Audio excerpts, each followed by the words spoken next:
Hello, my name is Andy Hammermeister, and I'm the Director of the Organic Agriculture Centre of Canada at Dalhousie University. I'm excited to give this presentation today about organic as a platform for ecological innovation in agriculture on behalf of myself and my colleague Margaret Graves. My presentation today will talk about the global challenges that we have in agriculture and how we need a multifunctional view to address those challenges. I'll then talk about organic agriculture as a platform for innovation in agriculture, and particularly focusing on ecological innovation and then tying ecological innovation with technological innovation. I'll be using examples from the Organic Science Cluster program. At the end of my presentation, I'll be talking about how we can use organic agriculture as an alternate pathway to sustainable production. I think we're all quite familiar with the concept of the Green Revolution, and we all are familiar with the idea that we needed to address rapid growth in human population on the planet and the need for enhanced food supply. This was achieved in the Green Revolution through advanced breeding programs and the use of synthetic fertilizers and pesticides and irrigation. And certainly it was successful in enhancing yield and production while not dramatically increasing the area of land in production. However, we still have issues that agriculture both contributes to and that we can be a solution for. And so we need to be addressing these issues such as eutrophication, global hunger, resource depletion, biodiversity loss, animal welfare, and climate change through a multifunctional lens of agriculture. In 2013, the United Nations held a conference titled Wake Up Before It's Too Late, Make Agriculture Truly Sustainable Now for Food Security in a Changing Climate. And this conference resulted in a conclusion that the world needs a paradigm shift in agriculture from a green revolution to an ecological intensification approach. It recognized that a farmer is not only a producer of agricultural goods, but also a manager of an ecological system that provides a number of public goods and services. So let's take a look at multifunctionality in agriculture. This petal diagram is a useful tool for assessing various indicators of agricultural sustainability. In this petal diagram, each petal represents a different indicator of sustainability, and in this case, organic agriculture is being represented by the petals. The red circle in the center is indicating the conventional agriculture relative comparison. So if a petal exceeds the red circle, then organic would be outperforming conventional. If it's not exceeding the red circle, then conventional is outperforming organic. So if we look at the first petal that's pointing straight upwards, that one is production per unit area, which is essentially yield. And it's fairly well recognized that in some commodities and ways of production that organic does not have as high a yield production as conventional farming systems. However, when you start to look at environmental indicators indicated by the petals that are green, you find that organic systems can be performing better than conventional systems. And then we can look at producer benefits such as enhanced profitability, autonomy, resilience, and reduced pesticide exposure. And those are benefits to producers that can be accrued through organic farming systems. We also have benefits to consumers in terms of nutrition and reduced pesticide residues in food and in the environment. So this is a nice example of how we can view agriculture in a multifunctional way, that we can't just be looking exclusively at yield. If we place this into another format with a y-axis of productivity and an x-axis of sustainability, you can see that there is some overlap between organic and conventional farming systems, but there is some trade-off in terms of sustainability and productivity. Certainly, conventional agriculture is dominant in the global agricultural marketplace and production system, but organic is growing rapidly. So what is organic agriculture? It is a regulated system of food production that is grounded in principles and standards that relate to sustainability.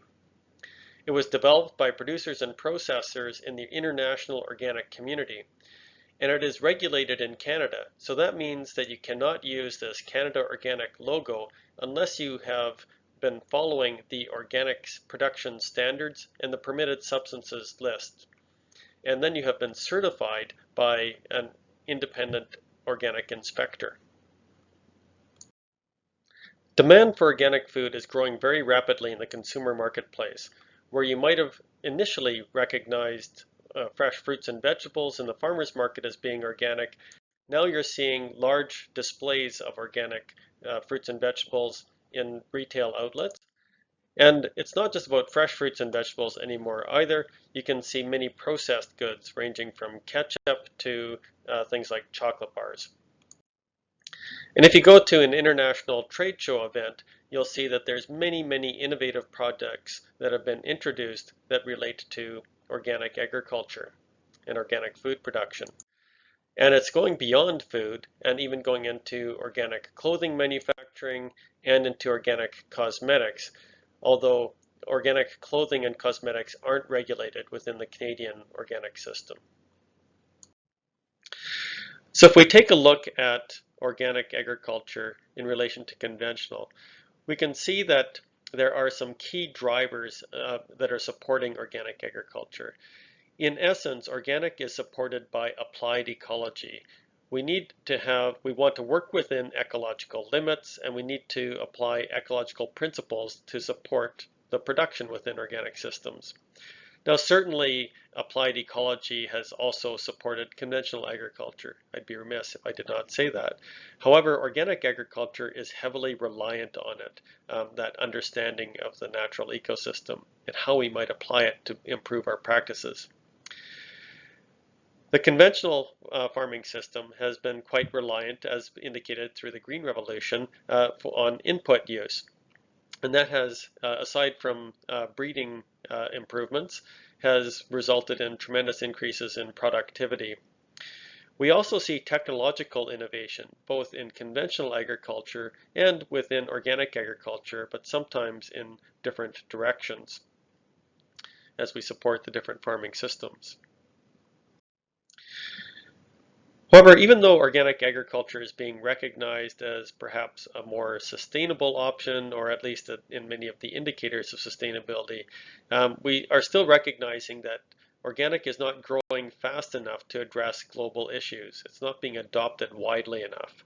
And that's partly because it is boxed in under its certification system. But we definitely see organic practices that can improve or enhance sustainability in all of agriculture. And the international organic community has recognized that if we want to have impact on these global issues, that we must look at having organic systems or practices being adopted more widely. So Organic 3.0 has been developed by the international organic community to identify a mechanism of having a much broader uptake of organic practices. And the Organic 3.0 consists of 6 features. I'll point you to feature number 4 first, because it involves the inclusion of a wider audience. Essentially, we want to bring together more individuals that are interested in sustainability and working together to achieve greater impact on global issues. In organic agriculture, we want to focus on this through a culture of innovation and improvement towards best practices. However, we also want to deal with consumer issues such as having transparency and integrity, empowerment from the farmer to the final consumer, and ensuring that we have true value and cost accounting in all of our farming systems. So this is the vision for the future of organic, but it definitely includes integrating a wider audience and others who are interested in sustainable agriculture also.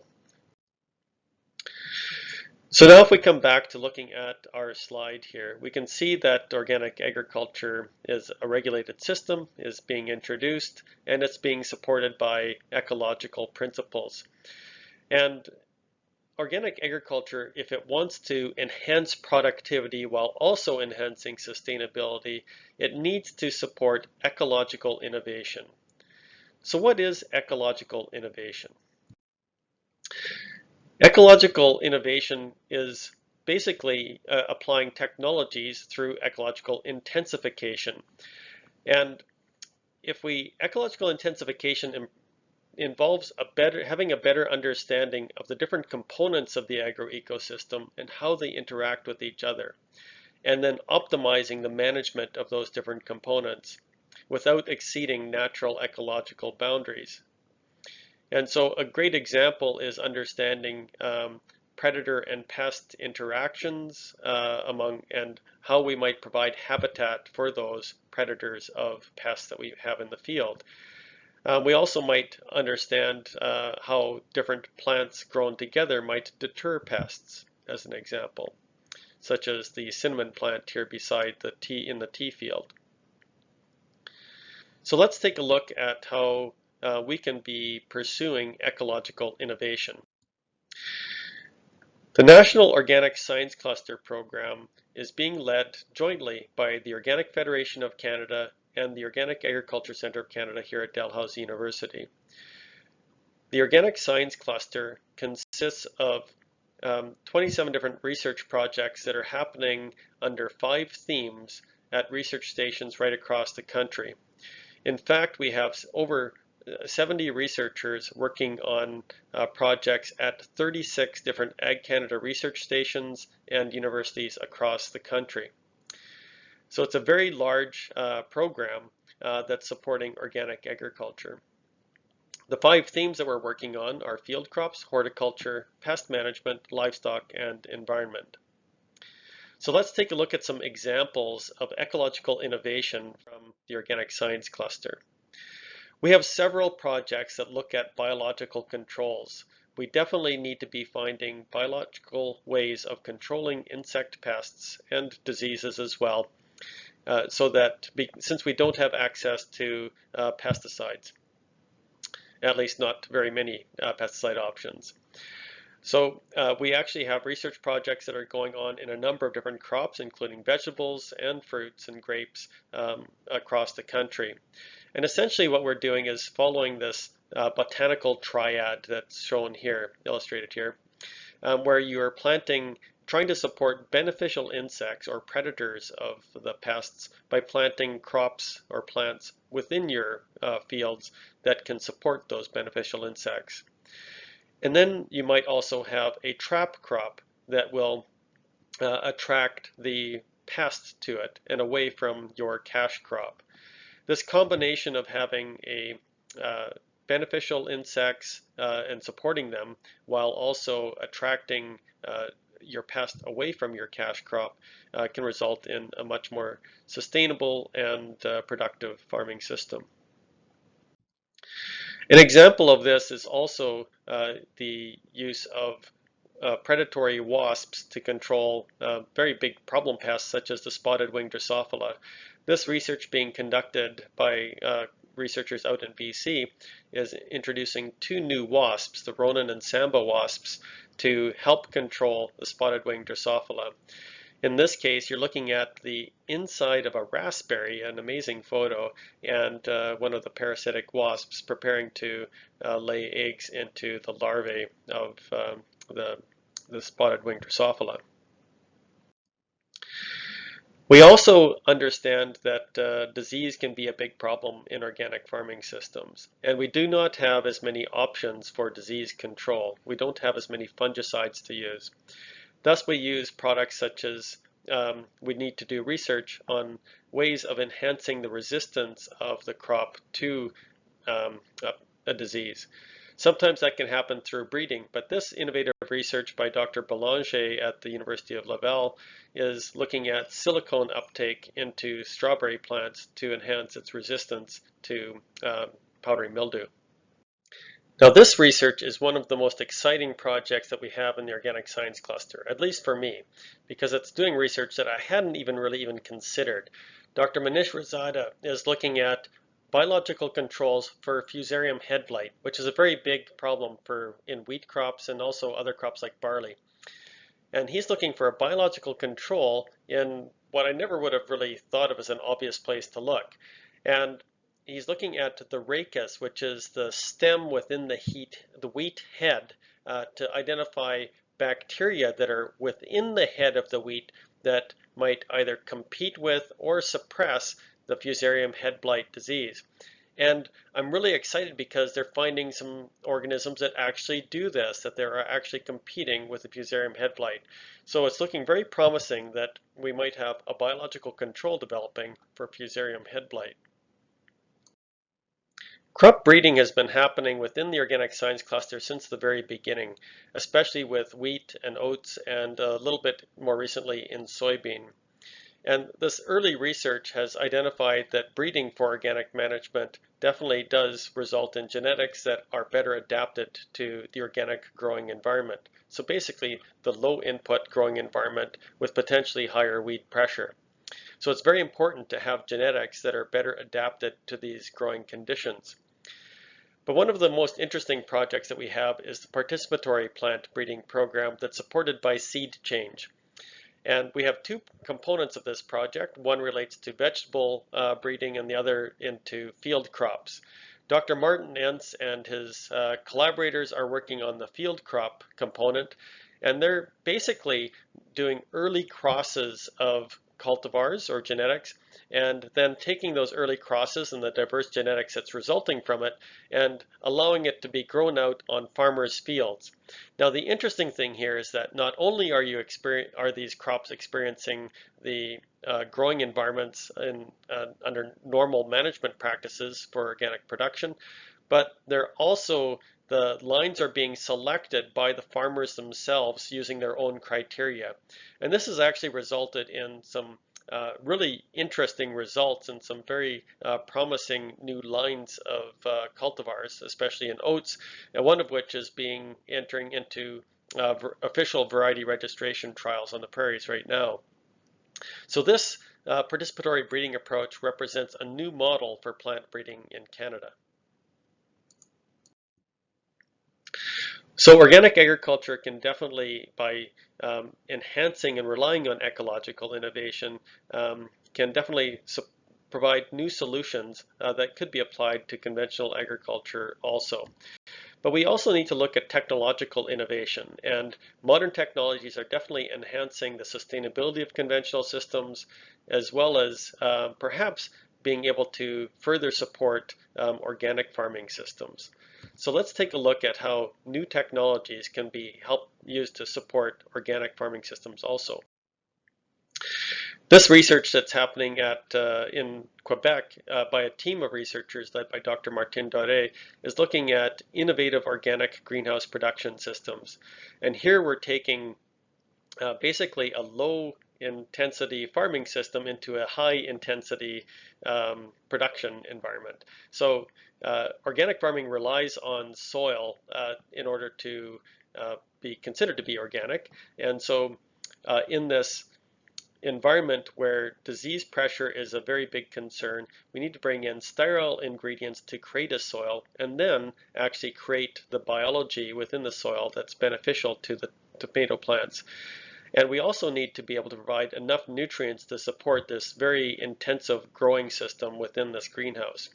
So the research that's been happening at the University of Laval has been very effective in setting the stage for the very rapid advancement and adoption of organic greenhouse growing systems. It has been very successful. And it's also been very innovative in developing wastewater recycling systems with filter marshes, cleaning and purifying water, supplemental LED lighting systems, and novel heating and cooling systems. This project, which I find is very interesting also, but is not part of the science cluster, is applying trichogramma wasps to help control European corn borer. And it's actually using drones to help distribute the trichogramma wasps evenly throughout the cornfield. Simply dropping the wasps in these pellets, the larvae would be in these pellets, at the edge of the field would not allow for proper dispersal of the wasp throughout the field and effective control. And it would take a lot of time for farmers to walk through their larger fields to help spread the trichogramma wasp around. So thus, using drones is a very effective tool for um, effective distribution of the trichogramma wasp. This project, led by Dr. Gerald Chouinard, relates to the development of a hydrophobic polymer net for exclusion of insect pests, and its development of a new netting technology that actually will keep insect pests out.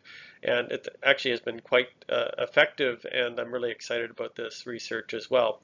A big research team with great industry partners on this one. Of course, weed control is a big issue in organic farming systems, and so we're looking at the adoption of some of the new smart technologies, such as camera-guided weeding systems with inter-row cultivators, coupled with tools such as the rotary hoe, which you see on the right. And you combine these technologies along with cultural practices such as increasing seeding rate to create a more competitive environment for your sensitive cash crops, such as peas or lentils. So very innovative work that's happening with Dr. Shurtleff at the University of Saskatchewan. Now, organic farming systems are trying to move towards reduced tillage, and one of the first mechanisms of doing so was the use of the Rodale roller. And so essentially this roller is being used to roll down the fall rye crop, which is right beside the tractor in this photo, and essentially creating a mulch with allelopathic properties that would suppress weeds. And then you would grow or plant your soybean crop directly into that fall rye mulch. And this has been proven to be fairly effective in some of the US states. However, our climate isn't very conducive to this because the timing of rolling is dependent upon the timing of flowering of the fall rye. So Dr. Ragaputhi at AFC Lethbridge is actually growing winter cereals that are being designed specifically for this no-till farming system. So very, very interesting approach indeed. The Rodale roller is also being used to terminate